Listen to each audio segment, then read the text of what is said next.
ஓம் விக்னேஸ்வரா போற்றி, ஓம் நவக்கிர நரலை போற்றி. மிதுன ராசி நேயர்களுக்கு வணக்கம். மிதுன ராசி மிருகசீரிஷம் 3 4 திருவாதிரை 4 பாதங்கள், புனர்பூசத்தில் 1 2 3.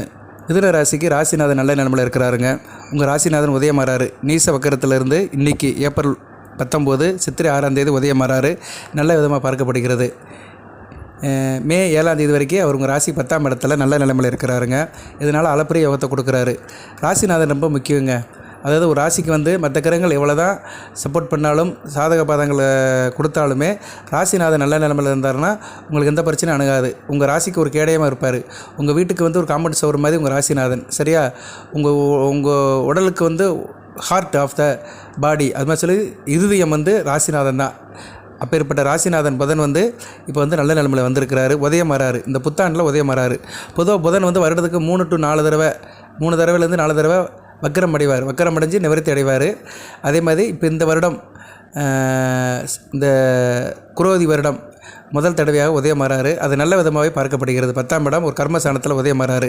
புதன் ஒரு புத்திக்குள்ள கிரகம், அறிவுக்காரகன், வித்தியாகாரகன்.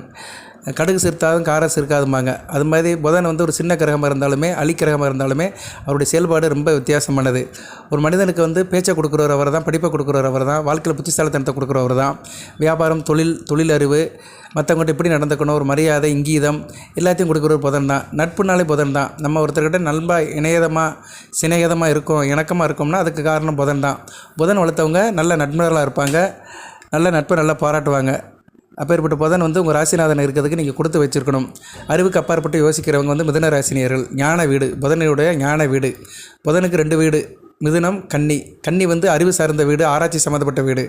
மிதுனம் ஞான வீடு, அறிவுக்கெல்லாம் அப்பாற்பட்ட வீடு. அறிவெல்லாம் தாண்டி யோசிப்பாங்க. சரியா?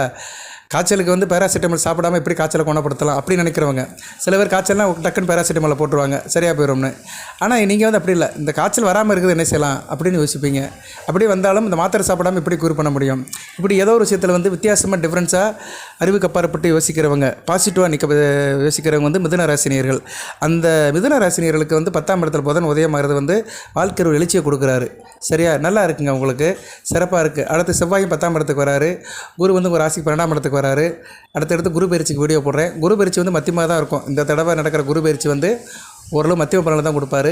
ஆனால் மற்ற கிரகங்கள்லாம் நல்ல நிலைமையில் இருக்குது. சனி பகவான் அடுத்த பயிற்சி நல்ல நிலைமைக்கு போகிறாரு. 10ஆம் இடத்துக்கு போகிறது சிறப்பு தான். ராகு உங்கள் ராசிக்கு 9ஆம் இடத்துக்கு வருவார். அது அடுத்த வருடம் தான். ஸோ அதை இப்போ ஓவர் ப்ரொஜெக்ஷன் கொடுக்க வேண்டாம்.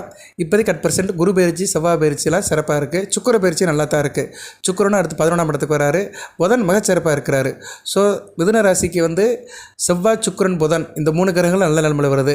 இதில் பெரிய பியூட்டி என்னென்னா, ஷார்ட் அண்ட் ஸ்வீட்டாக சொல்லணும்னா, செவ்வாய் உங்களுக்கு ஆகாத கிரகம், அவரே நல்ல நிலைமைக்கு வருது. கூடுதல் சிறப்பு தான். 10 11 அடுத்து குரு கூட சேருவார். குருமங்கள யோகம் 12ஆம் இடத்துல இருந்தாலுமே குருமங்கள யோகத்தில் இருப்பார். ஸோ செவ்வாயால் உங்களுக்கு கிட்டத்தட்ட ஒரு 6 மாத காலம் சிறப்பாக போயிடும்.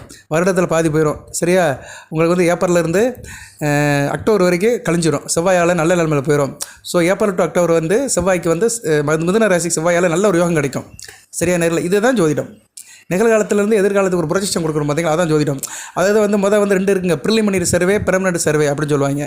ப்ரிலிமினரியாக சில விஷயத்தை பார்த்தோம், அவுட்லைன் அப்படி போட்டுட்டோம்னு வச்சுக்கோங்களேன், சில பலன்கள்லாம் அப்படியே வந்துடும். ராசியை சுற்றி என்ன நடக்குது அப்படின்னு பார்த்துடலாம். அதுக்கு பிறகு ஒவ்வொரு கிரகங்கள், ஒவ்வொரு அமைப்புகள் சொல்லிட்டோம்னா பலன்கள் புட்டாக வந்துடும்.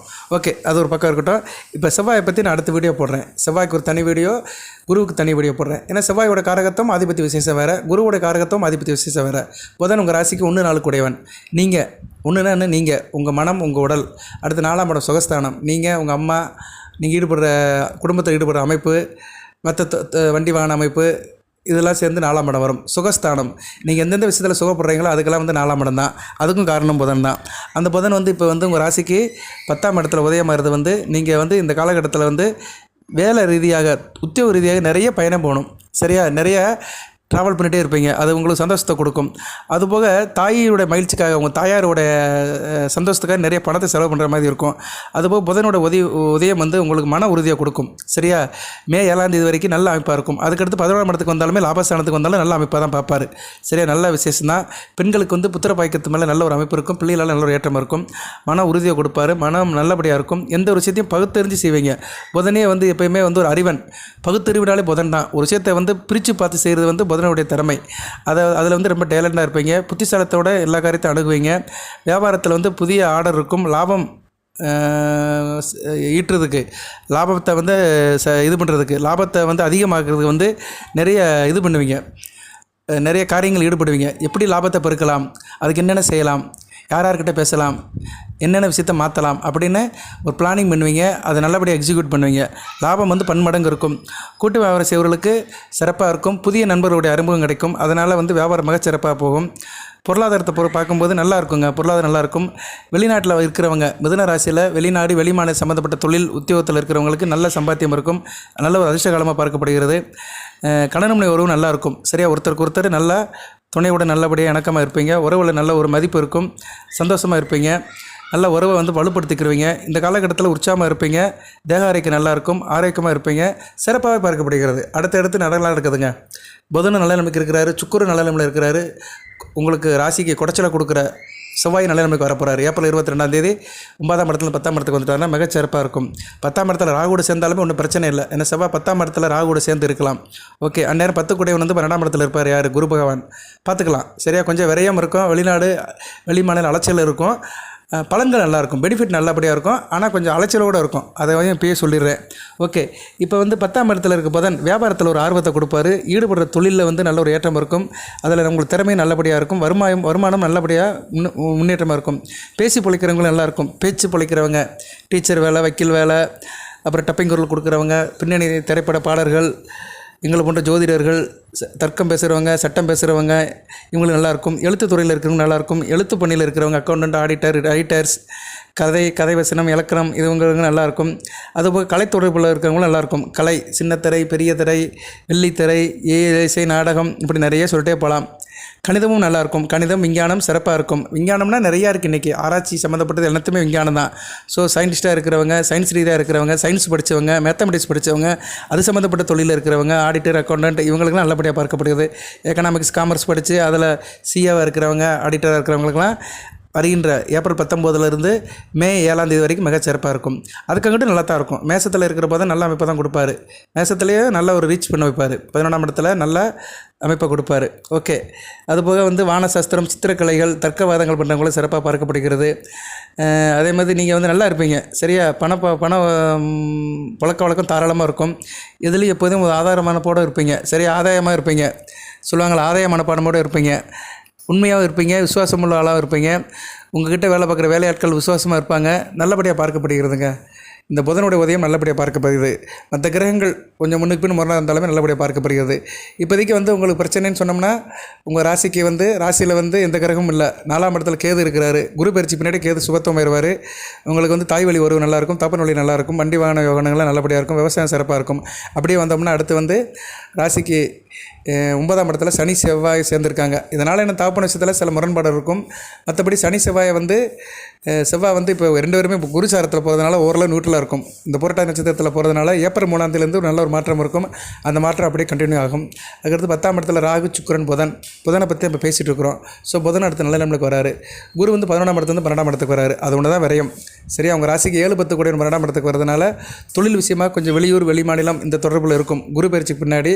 அதுக்கடுத்து கணவன் விஷயத்துலேயும் சரி கொஞ்சம் விரயங்கள் வரும். சரியா, செலவுகள் வரும். அது பார்த்துக்கலாம், அப்போதையும் பார்த்துக்கலாம். சரியா, குரு வந்து உங்கள் ராசிக்கு 7 கூட 12ஆம் இடத்துல வருவார். 12ஆம் இடத்துல வந்து அவர் வந்து பகைமை தான் வருவார். ரிஷபம் வந்து குருவுக்கு வந்து ஒரு பகைத்தன்மை உள்ள வீடு தான். இருந்த போதிலும் சுக்கிரனுடைய நிலைப்பாட்டுக்கு ஏற்ற மாதிரி மாற்றங்கள் இருக்கும். அங்கே உள்ள நட்சத்திர சாரம் சூரியன், சந்திரன், செவ்வாய், இதுக்கு நான் தனியாக வீடியோ போடுறேன். சரியா, தனியாக வீடியோ போடுறேன். அந்நேரம் வந்து கொஞ்சம் கவனமாக பார்த்துக்கோங்க. மற்றபடி குரு பயிற்சி வந்து 12ஆம் இடத்துல இருக்க குரு வந்து கொஞ்சம் விரயத்தை தான் கொடுப்பாரு. சுப விரயத்தை கொடுப்பாரு. பார்த்துக்கலாம். ரைட் நேயர்களே, இந்த மிதுன ராசிக்கு இந்த புதனுடைய உதயம் வந்து மிகச்சிறப்பாக பார்க்கப்படுகிறது. சரியா, மிகச்சிறப்பாக பார்க்கப்படுகிறது. அதுவும் 10ஆம் இடத்துல கர்மஸ்தானத்தில் ஞான அறிவுகாரகன் வந்து உதயமாகிறது வந்து தொழில் பண்ணுறவங்க, அறிவுபூர்வமாக தொழில் பண்ணுறவங்களும் நல்லாயிருக்கும். நீங்களும் தொழிலில் வந்து ஒரு ஷார்ப்பாக இருப்பீங்க, சிறப்பாக இருப்பீங்க. நல்ல விதமாக பார்க்கப்படுகிறது. இதுபோக நான் மிதுன ராசிக்கு தினமும் வீடியோ போடுறேன். கோடீஸ்வர யோகம்னு ஒரு மென்ஷன் பண்ணி ஒரு வீடியோ போடுறேன். அதில் 5 விதமான பலன்கள் சொல்கிறேன். சந்திர பலன்கள், ராசி பலன்கள், குரு யோக பலன்கள், மெகா யோக பலன்கள், இதெல்லாம் சொல்கிறேன் நான். அதுபோல் புது பலன்களும் சொல்லுவேன். அந்த வீடியோ வந்து உங்களுக்கு மிகவும் யூஸ்ஃபுல்லாக இருக்கும். உங்கள் ராசிக்கு அன்றாடம் என்ன நடக்குது, உங்கள் ராசியில் உள்ள நட்சத்திரங்கள் 3 நட்சத்திரங்களில் எந்த நட்சத்திரத்துக்கு வந்து பவர் இருக்குது, ஜொலிக்குது, எதுக்கு வந்து ஸ்டார் வேல்யூ இருக்குது, யோகம் அமையுது அப்படி சொல்கிறேன். கோடிகள் கிடைக்கிறதோ இல்லையோ, உங்களுக்கு வந்து குறைஞ்சது ஒரு சந்தோஷம் கிடைக்கும், இன்பம் கிடைக்கும், நீங்கள் ஈடுபடுற காரியத்தில் ஒரு முன்னேற்றம் இருக்கும், மகிழ்ச்சி கிடைக்கும். அப்படி தான் நீங்கள் எடுத்துக்கணும். பலன்கள் வந்து பணமாக தான் கிடைக்கும்னு யாரும் சொல்ல முடியாது. நான் வந்து தம்மையிலுக்காக போடுவேன். கோடீஸ்வர யோகம் யாருக்கு வந்து யோகம் அடிக்குது, கோடிகள் யாருக்கு, லட்சங்கள் யாருக்கு, 1000 யாருக்கு அப்படின்னு போடுவேன். அவ்வளோதான் போட முடியும். அந்த இடத்துல சின்ன இடத்துக்குள்ளே அவ்வளோதான் டிஸ்கிரிப்ஷன் போட முடியும்.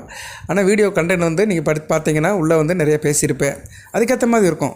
உங்களுக்கு ஒவ்வொருத்தருக்கும் ஒரு உறவு முறையில் நல்லபடியாக இருக்கும். ஏன்னா கிரகங்களுக்கு வந்து ஆதிபத்தியம் காரகத்துவங்கள் தனித்தனியாக இருக்குது.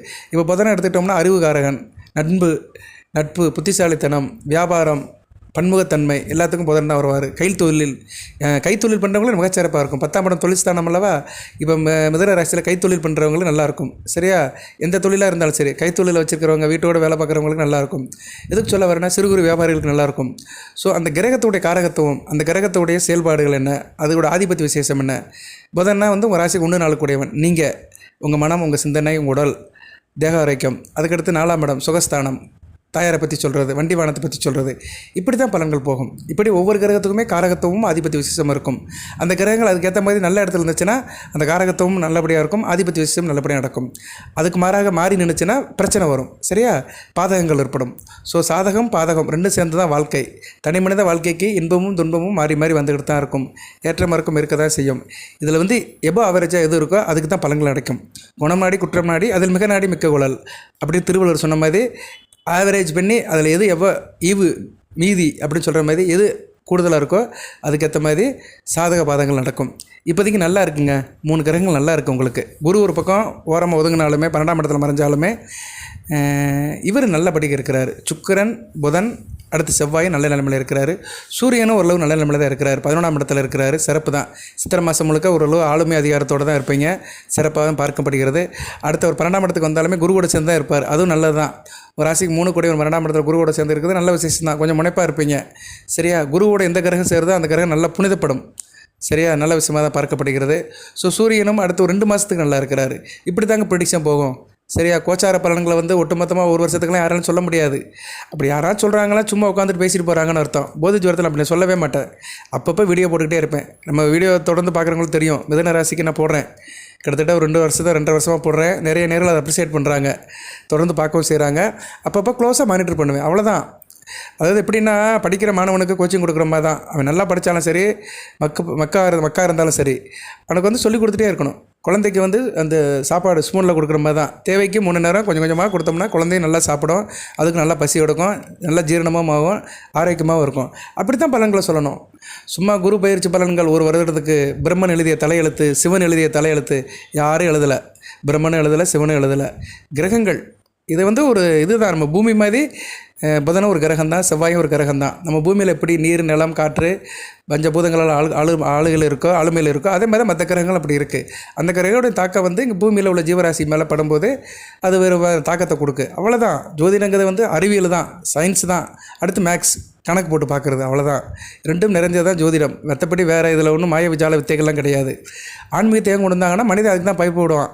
புதன்னா விஷ்ணுன்னு சொல்லியிருக்கிறாங்க. பெருமாளுடைய அம்சம் இருக்காங்கன்னா பெருமாள், புதன்னா பெருமாள். அதுக்கு ஒரு காரணம் சொல்லி ஒரு கதை இருக்குது. அந்த காரணப்படி பார்த்தோம்னா பெருமாளை கும்பிடணும். ஏன்னா பெருமாள் வந்து பச்சை வண்ண மேனியான், புதனுக்கு வந்து பச்சை தான். ஸோ பெருமாளும் பச்சை, புதனும் பச்சை. ஸோ அதுக்கு ரிலேட்டடாக ஒன்று சொல்லிட்டாங்க. சரியா நேர்களே, செவ்வாய் எடுத்துட்டோம்னா சிகப்பு. முருகப்பெருமான் வந்து நெற்றிக்கண்ணிலேருந்து பிறந்தார். நெற்றிப்பொறி, தீப்பொறி வந்து சிவப்பாக தான் இருக்கும். ஸோ செவ்வாயும் முருகப்பெருமானும் ஒன்று. ஸோ இப்படி கிரகங்களுக்கு வந்து ஒவ்வொன்றுக்கும் வந்து ஒரு தொடர்பு இருக்குது. கிரகங்களுக்கும் தெய்வங்களுக்கும் ஒரு சில ரிலேஷன்ஷிப் இருக்கிறதுனால அந்தந்த கிரகங்களுக்கு அந்த தெய்வங்கள் சொல்லியிருக்கிறாங்க. அதுபோக தெய்வத்தை சொன்னால் தான் மனிதன் பயப்படுவான். சரியா, மனிதனை வந்து பதப்படுத்துறதுக்கு தான் அந்த ஆலய வழிபாடு. கோயிலுக்கு போனால் தான், கோயிலுக்கு சுத்தமாக இருந்தால் தான் போகணும் அப்படி ஒரு கான்செப்ட் இருக்க போய் தான் கோயிலுக்கு போகும்போது குளிச்சுட்டு போகிறோம், துவைத்த துணிகளை போட்டுட்டு போகிறோம். இல்லைனா கோயிலுக்கும் வந்து மார்க்கெட் போகிற மாதிரி போக ஆரம்பிச்சிருவோம். மார்க்கெட்டுக்கு எப்படி போகிறோமோ அதே மாதிரி கோயிலுக்குள்ளேயும் போக ஆரம்பிச்சிருவோம். ஸோ அந்த புனிதத்தன்மை கெட்டு போயிடும். ஸோ மனிதனாக இருக்க பதப்பட சில காரியங்களில் வந்து பெரியவங்க சொல்லியிருக்கிறாங்க. அதுக்காக தான் சில அமைப்புகள் இருக்குது. ஓகே நேர்களே, ஸ்கிப்பாகி வெளியே வந்துட்டேன்னு நினைக்கிறேன். இருந்தாலும் உள்ளதை தான் சொல்கிறேன், உண்மையை தான் சொல்கிறேன். அது ரிலேட்டட் டு அஸ்ட்ராலஜி தான். சரியா, ஓகே. இந்த போதை நல்ல நிலைமையில் தான் இருக்கிறார். 10ஆம் இடத்துல உதயமாக இருக்கிறார். இந்த புத்தாண்டில் உதயமாக இருக்கிறார். முதல் தடவை உதயமாக இருக்கிறார். பொதுவாக புதன் வந்து வருஷத்துக்கு 3 தடவை 3 முதல் 4 தடவை வந்து அவர் வக்கரம் அடைஞ்சு உதயமாவார். இப்போ வந்து முதல் தடவை உதயமாக இருக்கிறாரு. இந்த உதயம் வந்து மிதுன ராசிக்கு நல்ல விதமாக பார்க்கப்படுகிறது. 10ஆம் இடத்துல கர்மஸ்தானத்தை உதயமாகிறது. நல்லா இருக்கும். சரியா, நீங்கள் செய்கிற காரியங்களாம் சிறப்பாக இருக்கும். வாழ்த்துக்கள். எல்லாம் இறைவன் மிதுன ராசினியர்களுக்கு சில சோபாக்கியத்தையும் சில ஐஸ்வர்யத்தையும் சில நன்மையிலும் கொடுப்பார். அனைத்து வளங்களையும் நலங்களையும் பெற்று தேக ஆரோக்கியத்துடன் தீர்க்காயலுடன் நீடியோடி வாழ்க, நிறைந்த வளம் பெறுக. நன்றி நேயர்களே.